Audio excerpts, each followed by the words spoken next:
Salut tout le monde, nous voici partis sur une autre vidéo sur Blender 2.7, c'est par rapport à Quick Explode. Alors, que cela soit sur 2.7 ou 2.8, vous allez vous apercevoir que c'est pareil. Ici, on va le retrouver dans objet, pardon. Alors si j'ai un peu mal à la gorge, je suis désolé, c'est que je sors d'un Covid, donc j'ai pris un peu cher, donc ma voix s'est un petit peu transformée. Donc, désolé si tu entends, je suis un petit peu enroué, mais c'est juste à cause de ça.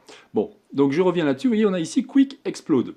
En fin de compte, dans la version 2.7, vous retrouvez bien évidemment la même chose. Pourquoi je vous parle de cela? Parce que très souvent des personnes disent ah oui mais moi de 2.7 je suis plus intéressé parce qu'en fin de compte il y a plein de choses qui ont évolué. Oui c'est vrai, mais vous voyez par exemple à ce niveau-là précisément on va pouvoir faire quelque chose de très intéressant. Donc on y va.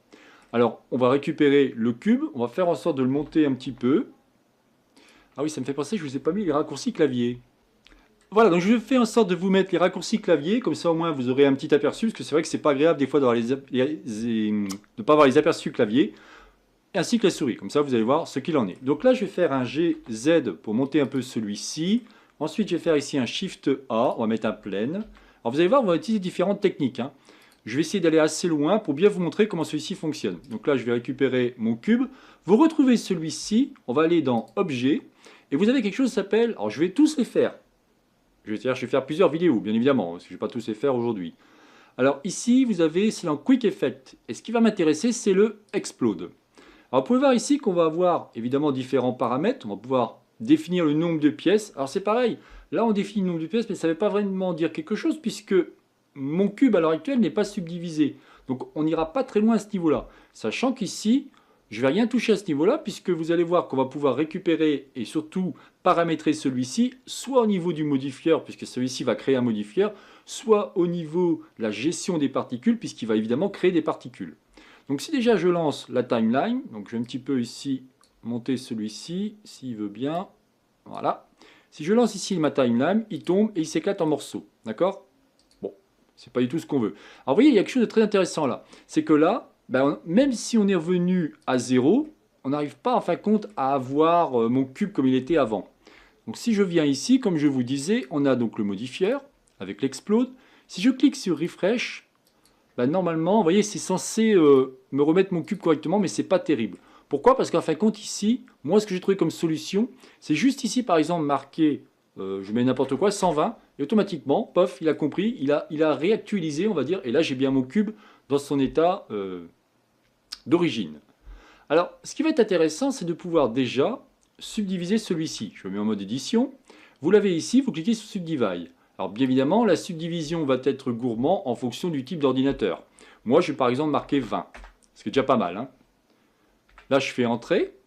Et vous pouvez voir, il s'est encore fracassé. Donc, je vais cliquer au niveau de mon modifieur sur Refresh, voir s'il arrive à faire quelque chose. Il n'y arrive pas. Dans ces cas-là, qu'est-ce que je vais faire? Je vais aller ici, je vais taper par exemple 100. Et là, il me remet bien mon truc comme je veux. Si j'appuie maintenant sur le bouton de ma timeline, donc bouton lecture, paf, ça s'éclate, c'est ce que je voulais. D'accord? Ok. Donc là, pour l'instant, si on regarde bien, on va remettre ici 120. On va regarder un petit peu si on ne peut pas le plus le subdiviser. Oui, on va pouvoir le subdiviser un peu plus que ça. Donc on va cliquer ici sur Subdivide et on va dire, allez, encore comme ça. Ça va suffire, parce qu'après, ça va être trop gourmand et ça dépend toujours pareil de la puissance de votre machine. Donc là, je me mets en mode édition. Bien évidemment, ça ne va pas.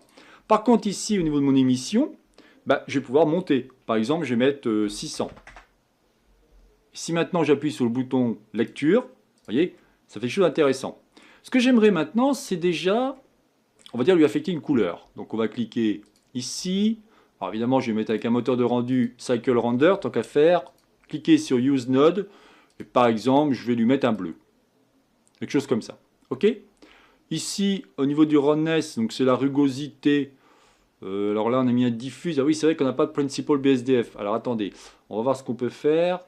Ce que je vais faire, c'est que je vais un peu bouger ma timeline. Je vais venir ici, je vais aller dans Node Editor. Et ici, ce que je vais faire, c'est que je vais lui appliquer, puisqu'en fin de compte, pour avoir, on va dire, une brillance intéressante, il faudrait plutôt que ce soit un glossy. Moi, ce que je vais faire, c'est que je vais mettre deux shaders. Je vais mettre un glossy et un diffuse. Donc, je vais aller ici. Ah, bien évidemment, hein. Ça veut dire que vous devez avoir des bonnes connaissances sur Blender. Sinon, regardez ma playlist, vous verrez que j'ai fait déjà pas mal de vidéos qui expliquent les bases et tout doucement j'évolue. Sachant que j'ai fait aussi des playlists au niveau des shaders un petit peu, au niveau des modifieurs je crois. Mais vous apercevez que même s'il va manquer plein d'éléments au niveau de la 2.7, dans la 2.8, vous retrouverez approximativement la même chose. C'est juste, comme je dis souvent, une petite gymnastique. Donc là, je mets un mix shader. Comme ça, je vais le mettre ici. Lui, je vais le mettre là. Là, je vois pas ce que je fais, donc je vais être en 3 views. Là, je vais me remettre en render pour voir un peu ce qui se passe. Alors là, c'est pas mal. On va se mettre comme ça pour mieux voir. Lui, dans ces cas-là, qu'est-ce que je vais faire? Je vais repasser, hop, comme ça, pour voir un petit peu. Là, mon facteur, ce que je pourrais faire, c'est lui mettre un Shift A en mettant un Fresnel. Comme ça, il va gérer par rapport à l'angle, hein. Hop, voilà, super. C'est sympa, c'est cool. Ici, alors au niveau de mon sol, donc là, ce que je vais faire, c'est que je vais revenir au niveau de ma timeline. Alors, elle est là. Super. Ça, je vais aller ici. Je vais revenir ici juste en matériaux. Et on va récupérer, par exemple, par rapport à mon sol, je vais lui mettre un diffuse, c'est pas mal. Et en cliquant ici sur Color, on va pouvoir lui mettre ce qu'on appelle un checker. Je vais lui mettre une couleur rouge. Et puis une couleur blanche. Voilà. Là, par contre, au niveau du scale, je vais faire en sorte d'avoir quelque chose comme ça. Bon, c'est vraiment histoire d'avoir un petit truc sympa, hein. D'accord? Sachant qu'il est même un peu grand, je trouve. Mais bon, on va régler ça après. Ensuite, il va me manquer ma caméra. Si j'appuie sur la touche 0, voilà, j'ai ma caméra. Je vais cliquer dessus. Je vais appuyer sur la touche N. Je vais faire en sorte de modifier au niveau de mon look caméra. Ici, je vais bouger un peu pour avoir un truc sympa. Ce que je peux faire, c'est récupérer lui, faire un G Shift Z pour travailler que sur les axes X et Y. Voilà, ça peut être pas mal comme ça. On va revenir ici, on va regarder. Ah, vous voyez là, encore une fois, monsieur est éclaté. C'est pas grave, on va voir un peu ce qui se passe déjà au niveau de ma caméra. Il tombe, c'est parfait. Ok, je reviens en arrière. Rappelez-vous qu'il faut aller au niveau des particules pour tout simplement dire, alors il faut évidemment choisir lui. On va dire par exemple 650, et hop, automatiquement, mon carré est nickel. Ce que je peux faire déjà, pour un petit peu placer ma scène, alors là, je vais faire ça, lui, je vais peut-être un peu encore l'agrandir. Voilà. Ce que je peux faire déjà, pour placer ma scène, parce que si ici je fais un render, on va pas avoir quelque chose de terrible. Sachant que je dois être en 128. Moi, je vais évidemment travailler qu'en CPU, puisque là, le Blender 2.7 ne va pas prendre ma carte en compte. Ah, je ne crois pas, tiens, je vais regarder. Si je vais regarder vite fait... Est-ce qu'il prend ma carte en compte? Si je vais dans... Alors, c'était pas interface, c'était système de mémoire. Ah bah oui, il a pris ma carte en compte. Donc ça, c'est cool. Donc je vais pouvoir aller ici, dire que je suis en GPU et que je suis ici en full screen. Voyons ce qui se passe. Il me semblait que ça plantait. Sur Blender 2.7, il me semblait que ça plantait. Bon, on va voir. Voilà, super. Bon, c'est cool. Qu'est-ce qui manque maintenant? Un éclairage. Dans ces cas-là, on pourrait prendre ma lampe qui est ici, venir à cet endroit-là, un sun, on va utiliser les nodes. Ici, on va lui mettre plutôt 3. Alors, on va se mettre en temps réel pour voir ce qui se passe. Ouais, c'est pas mal. Ok. Alors, ce qui m'intéresse maintenant, c'est par rapport à mon élément. Vous voyez, là, il explose, ok. Mais le problème, c'est qu'il est comme absorbé par mon sol. Dans ces cas-là, qu'est-ce qu'il faut faire? Il faut cliquer ici. Donc là, je vais me remettre en normal. On va cliquer à cet endroit-là et on va lui mettre un petit collision. En perméabilité, on va mettre 0. En thickness, on va mettre un petit peu, pas grand-chose. Le factor, on va le mettre à peu près à ça. On va mettre un peu de random. Et le reste, on n'y touche pas. Regardons ce qui se passe. Normalement, mes particules doivent maintenant... Voilà, vous voyez? Alors pourquoi ça disparaît? Parce que au niveau, si on regarde, on va revenir en arrière, récupérer lui. La durée de vie par rapport à mes particules sont de 50. Moi, je vais dire par exemple, je voudrais 100. On pourrait même faire une vidéo, hein, ça je pourrais même mettre 250, mais bon, chaque chose en son temps, alors je vous explique tranquillement.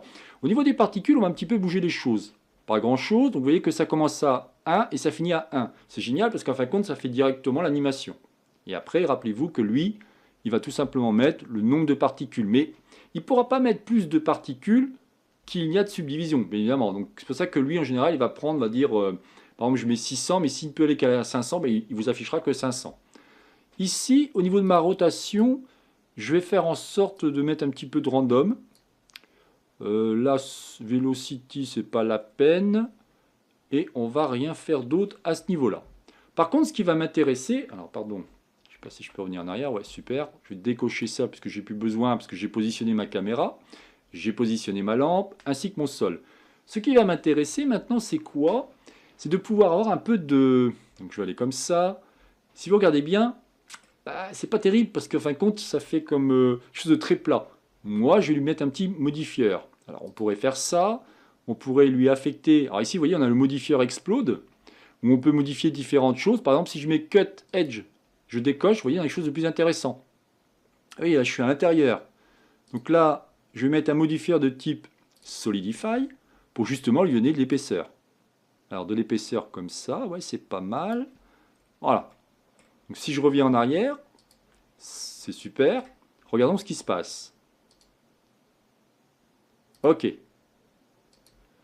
Qu'est-ce qu'on peut faire d'autre? Ici, au niveau de mon cube, est-ce que je vais définir un matériau? Oui. Je vais aller à cet endroit-là, je vais marquer matériau. Je vais l'appeler out cube. Ça veut simplement dire, on va dire, c'est l'extérieur de mon cube. Je vais cliquer sur le petit plus. Avant, je vais copier ici lui, tout simplement. Je vais aller ici, cliquer sur New, et là, je vais faire un coller. Vous allez comprendre ce que je veux faire. Lui, je vais l'appeler int, donc l'intérieur, cube. OK? Ensuite, ici, donc là, ce que je vais faire, c'est que je vais revenir ici, parce que là, j'avoue que ça va pas être évident. Et je vais changer lui, on va mettre par exemple du vert. Juste ça. OK. Je reviens au niveau de ma 3D View, et on va regarder ce qui se passe. Je relance la timeline, ça explose. Regardons un petit peu en temps réel. On va regarder ici en matériel. On a bien maintenant, vous voyez, on a bien l'épaisseur et ainsi de suite. Mais malheureusement, il manque quelque chose qui ne va pas. C'est si je viens ici, alors au niveau de mon modifieur, je vais pouvoir lui appliquer à la fois une texture, une couleur par rapport à l'extérieur et une autre par rapport à l'intérieur.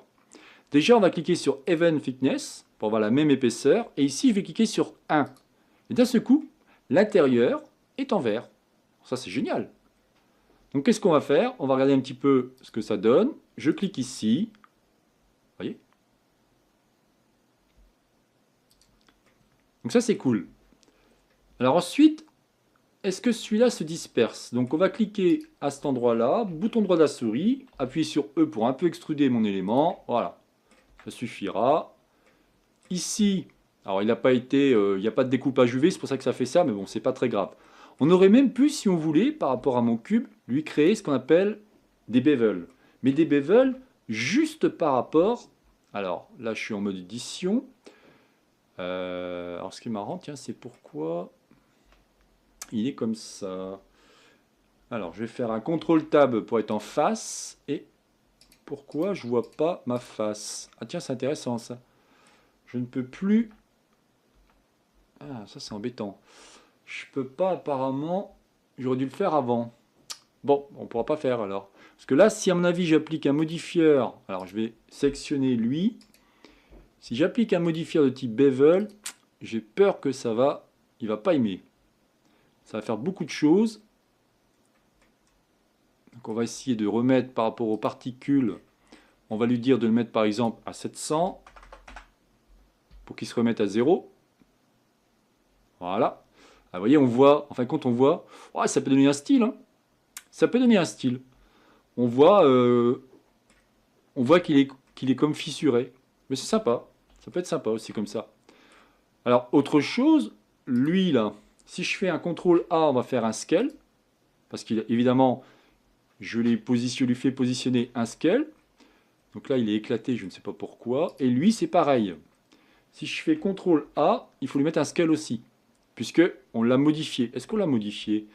Je ne suis pas sûr qu'on l'ait modifié, donc normalement il n'y a pas de problème. Si on a modifié sa location, donc je fais location. Voilà. Et si maintenant je clique sur le bouton lecture, voyons ce qui se passe.